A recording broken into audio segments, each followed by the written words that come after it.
உங்கள பல பேருக்கு தெரிஞ்ச விஷயம், நான் இன்னைக்கு கேள்விப்பட்ட விஷயம். இன்னைக்கெல்லாம் நம்முடைய தொலைக்காட்சிகளை, செய்தி தொலைக்காட்சிகள்ல அந்த விவாத மேடை நிகழ்ச்சிகள் நடத்தினாங்கன்னா, அடிமைகளும் சங்கிகளும் முதல்ல அவங்க கேட்டுக்கிற கேள்வி, திமுக சார்பா யார் வராங்க அப்படிங்கிறது முதல் கேள்வி. ரெண்டாவது கேள்வி, தமிழ் கேள்வி செந்தில்வேலும் வராரா அப்படிங்கிறதையும் கேட்டுக்கிறாங்க. அப்படி சில பேர் செந்தில்வேல் பேர் சொன்னாங்கன்னா அவங்க சொல்றாங்கன்னா, எங்களுக்கு வேற வேலை இருக்கு, வேற தொலைக்காட்சிக்கு போறோம் அப்படின்னு சில பேர் போயிடுறாங்களா. ஒரு பக்கம் இப்படி இப்படி அவர் பண்ணிட்டு இருந்தாரு, இன்னொரு பக்கம் இன்னொரு செய்தி வந்துச்சு. அதுல சில சங்கிகளும் அடிமைகளும் செந்தில்வேல் அவர்களுக்கே போன் பண்ணி ஒரு வேண்டுகோள் வைக்கிறாங்களாம். சார், இன்னைக்கு இந்த டிவியில நீங்க டிபேட்டுக்கு வரீங்களாமே, விவாதத்திற்கு வரீங்களாமே, நாங்களும் அந்த டிபேட்டுக்கு வரோம். ஒரே ஒரு வேண்டுகோள், பேசும்பொழுது கொஞ்சம் பொறுமையா பேசுங்க, பார்த்து பேசுங்க, எங்களை என்ன வேணா திட்டுங்க, ஆனா எங்க ஜியும் எங்க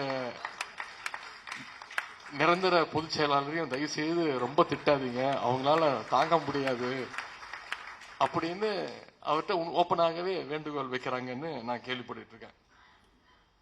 டிவி டிபேட்ல மட்டும் இல்லாம இன்னைக்கு மேடை பேச்சு, பட்டிமன்றங்கள், மக்கள் மன்றம்னு எல்லாத்திலையும் முத்திரை பதிக்கக்கூடியவர் தான் செந்தில்வேல் அவர்கள்.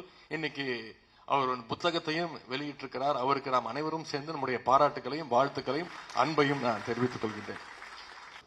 இரண்டாம் உலகப் போரின் பொழுது ஹிட்லருடைய படைகள் ஐரோப்பிய நாடுகளை ஒவ்வொன்றாக பிடித்துக் கொண்டே வந்தார்கள்.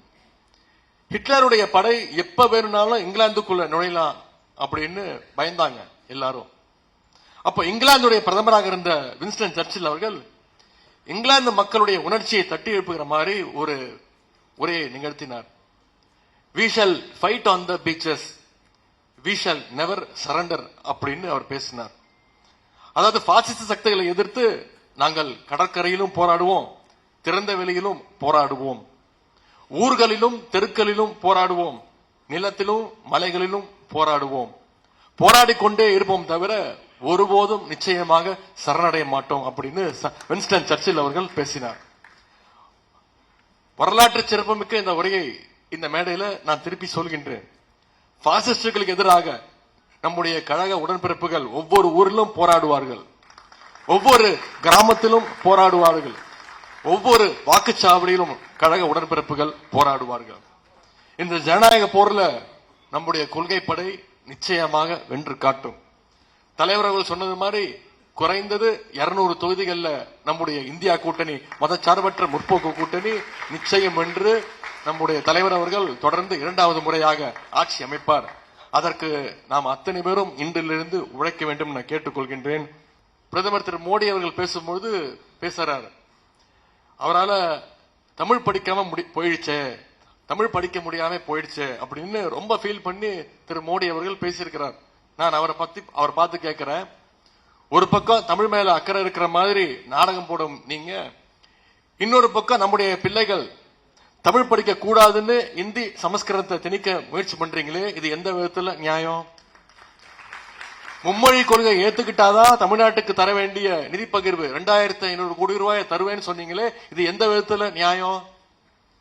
தமிழ் படிக்காம போயிடுச்சு அப்படின்னு கவலைப்படுற நீங்க தமிழுடைய வளர்ச்சிக்காக என்ன செஞ்சிருக்கிறீங்க? கடந்த 10 வருஷத்துல தமிழ் வளர்ச்சிக்காக கடந்த 10 ஆண்டுகள்ல ஒன்றிய அரசு ஒதுக்கின நிதி எவ்வளவு தெரியுமா? தமிழ் வளர்ச்சிக்கு வெறும் 150 கோடி ரூபாய். ஆனா செத்த மொழி சமஸ்கிருதத்துக்கு ஒன்றிய அரசு கடந்த 10 ஆண்டுகள்ல ஒதுக்கின நிதி எவ்வளவு தெரியுமா? 2400 கோடி ரூபாய். தமிழ் வளர்ச்சிக்கு 150 கோடி ரூபாய், சமஸ்கிருத வளர்ச்சிக்கு 2400 கோடி ரூபாய். இதுதான் பிரதமர் மோடி அவர்களுடைய தமிழ் பாச நாடகம். இந்த அநியாயத்தை நாம தட்டி கேட்கணும், தடுத்து ஆகணும். இதற்கு நம்ம கையில கிடைச்சிருக்கக்கூடிய வாய்ப்பு தான் 2026 சட்டமன்ற தேர்தல். பிளே ஸ்டோர் மற்றும் ஆப் ஸ்டோரில் இருந்து பாலிமர் செயலியை QR கோடு மூலம் பதிவிறக்கம் செய்யுங்கள். செய்திகளை உடனுக்குடன் பெறுங்கள்.